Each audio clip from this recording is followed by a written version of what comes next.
পাঁচটি কারণে স্বামীরা তাদের স্ত্রীর প্রতি আকর্ষণ হারিয়ে ফেলে। আপনি জানলে সত্যি অবাক হয়ে যাবেন, এই সামান্য পাঁচটি কাজ করার কারণে স্ত্রীদের প্রতি আকর্ষণ হারিয়ে ফেলছে তাদের স্বামীরা। এই পাঁচটা কাজ যদি কোনো স্ত্রী করে থাকে তাহলে ওই স্ত্রীর প্রতি স্বামীর আর কোনো মায়া, মহব্বত, ভালোবাসা, আকর্ষণ কিছুই থাকে না।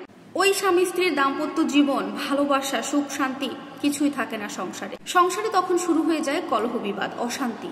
এক পর্যায়ে এগুলো জের টেনে নিয়ে যায় ডিভোর্স পর্যন্ত। এই পাঁচটি কাজ যে মা বোনদের মধ্যে রয়েছে, বা যদি কেউ খেয়াল করেন এই পাঁচটি কাজ কারোর মধ্যে দেখা যাচ্ছে বা বুঝতে পারছেন, তাহলে তখনই তাদেরকে এই কাজগুলো করা থেকে বিরত থাকতে বলবে। নাম্বার 1, কোনো স্ত্রীর বুঝ যদি বেশি থাকে, মানে কোনো স্ত্রী যদি স্বামীর থেকে এক ধাপ বেশি বোঝার চেষ্টা করে। এখন স্বামী যদি স্ত্রীকে বলছে এটা করতে হবে, তখন স্ত্রী স্বামীকে উল্টা বুঝিয়ে সুঝিয়ে অন্যটা করার কথা বলে। কিংবা স্বামী বলছে তুমি ডানে যাও, স্ত্রী এসে বলছে না ডানে যেতে হবে না, বামে যেতে হবে। কোনো স্ত্রী যদি তার স্বামীর সাথে এমন আচরণ করতে থাকে, তাহলে ওই স্ত্রীর প্রতি স্বামীর আকর্ষণ, মায়া, ভালোবাসা সবকিছুই ধীরে ধীরে কমে যেতে থাকে। নাম্বার 2, যে স্ত্রী তার স্বামীর মুখে মুখে তর্ক করে। বিশ্বাস করেন, আপনি বিশ্ব সুন্দরী হন, আপনার দেহের গঠন অনেক সুন্দর, আপনি ফর্সা, সুন্দরী, শিক্ষিত, কিন্তু আপনি স্ত্রী হয়ে আপনার স্বামীর সাথে যদি মুখে মুখে জবাব দেন, মুখে মুখে তর্ক করেন, আপনার প্রতি তার কোনো ভালোবাসা, মায়া কিছুই থাকবে না। আপনার কাছ থেকে সে ধীরে ধীরে দূরে চলে যাবে। একটা নারী যদি দেখতে কালো, কুৎসিত হয়, চেহারা খুব একটা ভালো না, খাটো, বেটে, মোটা, কিন্তু ওই মেয়ে যদি স্বামীকে সম্মান করে, স্বামীর মুখে মুখে তর্ক না করে তাকে সমস্ত ক্ষেত্রে সম্মান জানায়, সমস্ত সিদ্ধান্তে সম্মান জানায়, তাহলে ওই স্ত্রীটা, ওই মেয়েটা স্ত্রী হিসেবে তার স্বামীর একদম কলিজার মধ্যে থাকে, কলিজার মধ্যে। একটা পুরুষ মানুষ কখনোই বিয়ের পরে তার স্ত্রীকে কখনোই চায় না যে স্ত্রীটা তার মুখে মুখে তর্ক করুক। তর্কে জড়িত মেয়েদেরকে কোনো পুরুষ পছন্দ করে না। নাম্বার 3, আপনি যদি আপনার স্বামীর মতামতের বাইরে গিয়ে কোনো কাজ করেন বা তার সিদ্ধান্তের বাইরে গিয়ে কোনো কিছু করে থাকেন, স্বামীর মতের বাইরে গিয়ে যে মেয়েগুলো কোনো কাজ করে থাকে, সেই মেয়েকে তার স্বামী ভালোবাসে না বা পছন্দও করে না। আমাদের নবীজি কিন্তু বলে গেছেন, আল্লাহ তাআলার পরে যদি কোনো মানুষকে সিজদা করার কথা বলা হতো তাহলে সেটা হতো স্বামী। আর এই কথাটা কিন্তু এমনি এমনি বলে যায় নাই, অবশ্যই স্বামীর গুরুত্ব রয়েছে, স্বামীর মূল্য রয়েছে। নাম্বার 4, স্বামীর পছন্দের কোনো দাম দেয় না, কোনো মূল্য দেয় না। অনেক নারী বিয়ের পরে স্বামীর কোনো পছন্দকে গুরুত্বই দেয় না, স্বামীর কোনো পছন্দকে মূল্যই করে না।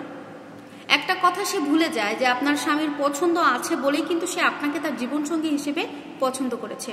কিন্তু বিয়ের পরে যদি অল্প দামের কোনো জিনিস এসে স্ত্রীকে ধরিয়ে দেয়, জিনিসটা তার পছন্দ হয় নাই, মুখের সামনে, হাতে তো নেয় না, ছুঁড়ে ফেলে দেয়। আপনার স্বামী আনুক না আপনার জন্য 10 টাকার একটা গোলাপ বা 500 টাকার একটা শাড়ি বা রাস্তার পাশ থেকে 30 টাকা দামের কাচের চুড়ি আনুক না, আপনি সেটা সাদরে গ্রহণ করুন, যেন আপনার স্বামী বুঝতে পারে সে আপনি তাকে ভালোবাসেন, তার পছন্দকে আপনি প্রায়োরিটি দিয়েছেন, তার পছন্দকে আপনি মূল্য দিচ্ছেন। হঠাৎ যদি আপনার তার কোনো কিছু পছন্দ না হয়, সেক্ষেত্রে তাকে সামনাসামনি সেটা বোঝাবেন না, নিজের কাছে রেখে দেন, বাট সে এটা না বুঝুক।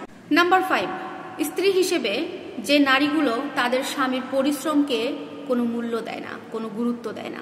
আপনি স্ত্রী হিসেবে আপনার স্বামীর পরিশ্রমকে যদি কোনো মূল্যায়নই না দিলেন, তাহলে আপনার স্বামী আপনাকে কেন ভালোবাসবে? যে মানুষটা আপনার সারা জীবনের দায় দায়িত্ব নিয়েছে, সারা দিন রাত পরিশ্রম করার পরেও, মাথার ঘাম পায়ে ফেলার পরেও আপনারা স্ত্রী হিসেবে আপনার স্বামীদেরকে কখনো মূল্যায়ন করেন। আরো স্ত্রীরা কি বলে থাকে, তোমার সংসারে এসে আমি কি পাইছি, আমার পুরো জীবনটা শেষ হয়ে গেল, না আমার কোনো শখ পূরণ হলো, না আমার কোনো আহ্লাদ পূরণ হলো।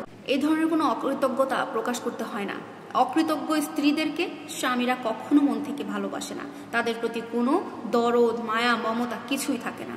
ধীরে ধীরে ওই স্বামী স্ত্রীর মধ্যে দূরত্ব বাড়তে থাকে, অশান্তি তৈরি হতে থাকে। প্রিয় দর্শক, যে নারীরা স্ত্রী হিসেবে তার স্বামীর কথা অনুযায়ী চলে না, স্বামীর মুখে মুখে তর্ক করে, স্বামীর পরিশ্রমকে কোনো মূল্য দেয় না, স্বামীর কথার গুরুত্ব দেয় না, স্বামীর পছন্দকে মূল্যায়ন করে না, ওই স্ত্রীদের প্রতি তাদের স্বামীদের কোনো ভালোবাসা, মায়া, মহব্বত কিছুই থাকে না। তাই বলবো আমার মা বোনদেরকে, দয়া করে এই কাজগুলো যদি আপনারা করে থাকেন, আজকেই বন্ধ করুন, এগুলো থেকে বিরত থাকুন। না হলে স্বামীর ভালোবাসা, মায়া, মমতা কিছুই পাবেন না।